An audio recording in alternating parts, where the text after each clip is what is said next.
here, wanting to bring a little story to you about my money journey. I'm going to be going back deep. My first money story, when I was thinking about what I should do, was thinking about when I graduated college. So I went to UC San Diego. I had the benefit of my mom paying for my college degree, which was super awesome. She had some pretty strict timelines about when that could be done. So I attended Eleanor Roosevelt College, which is also known as Fifth College. It has a very international focus. I had also myself a very international focus and wanting to go and be and learn about other cultures. So it seemed, as an American graduating college, what a lot of people were doing was traveling around Europe. And I thought that was a great idea for myself. So I asked my mom, could I do this? And she said, no, you don't have money to do that, and I'm not going to support you to do that. So I was a little bit bummed about that. And then I started thinking about, well, if I really want to do this, then how am I going to achieve that? I couldn't imagine personally just going back home and working at that time. So not that I'm opposed to working, but that I was going to be working back at home. Just wasn't ready yet. So I did some research, and this was back in 1990 or something, really late 90s when I graduated.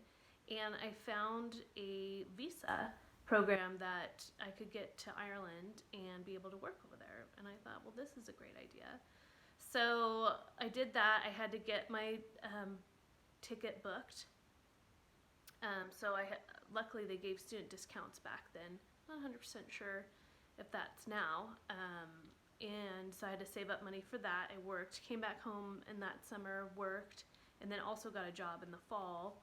I think I started working for the state, a temporary position for the state, and saved up all my money, lived at home. And by the time I was ready to go, I did have a plane ticket. I had all the documents I needed in place, a visa to go over there and work, and about $800 to float me in the 6 months that I planned to be over there. That's not a lot of money now, and that definitely wasn't a lot of money then, even though it did seem like a lot of money. In my mind, it was enough money to make it over there. So I was like, I'm going. And I remember the conversation with my mom was like, well, what are you going to do for housing? And I was like, I don't know. I think there's some hostels over there. And this wasn't a time where everybody was on the internet. It was just kind of coming out. So there was a lot of uncertainty about what was available. And it's like, well, where are you going to work? And I was like, I don't know. I'll have to figure that out when I get there. And she's like, well, what are you going to do when you get off the plane? I was like, I don't know, but I'm going. So I booked that flight and I was out of here. And I remember arriving in Ireland and feeling so free and so awesome, and knowing that I had very little time to figure everything out. But the place where I went to get my visa kind of up and started and going and checked and approved, I guess, was Use It. And they were looking for people there to work and just help people, guide them in or whatever. So I signed up and I started the next day. And then I also signed up with a temp agency. And at that time, it was during the Celtic Tiger, where they were going through quite a bit of growth, industry growth. And there was opportunity and money. There were also computers coming in.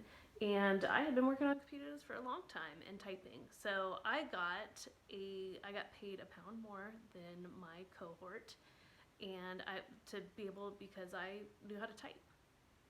So I got on with this course up for Erin, the train. It was the railway there in Ireland, in Dublin, and had the best time. I lived in a hostel with 12 other girls. It was bunked, 12 girls.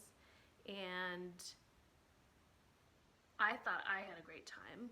Some people were annoyed because I would be out really late, and I would be ruffling through the travel bag with all the plastic that divided everything.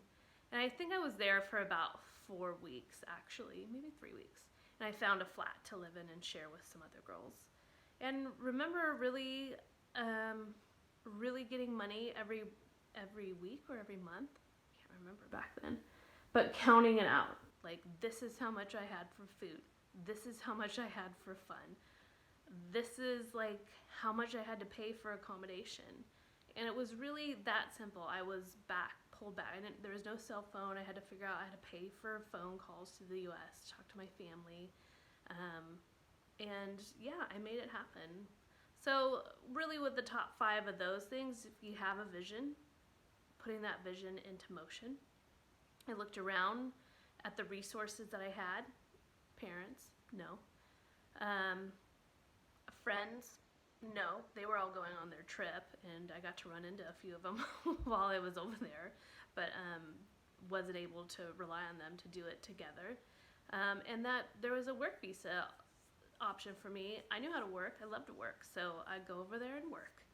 And then the second was searching flights with the student discount. So there's a lot of ways to travel hack even back then. Now there's just amazing ways to travel hack. Saving the money, basically trying to reduce my costs as much as possible. Luckily I did get to go at home. I'm very privileged to have a very supportive family to do these things, or at least have a landing base. And just being open to working anywhere. I am lucky that I love taking risks and I love opportunities. And the last thing was finding cheap housing. Like, yeah, I mean, it's not ideal to stay in a hostel with 12 other women for long periods of time, but I met some really amazing people over there, and it blew my mind how many people were over there working and doing the same things. They were apart from their families and just trying to get out for an experience. So it really inspired me, and it helped me to continue on that pathway and see that there are so many things out there, and there's so many different ways to do things, and you don't really need a lot of money, but you have to be very adamant about how you're going to choose the things that you do and the money that you're willing to spend on it. So thanks for listening to my little story, and I appreciate everybody following me. Thanks.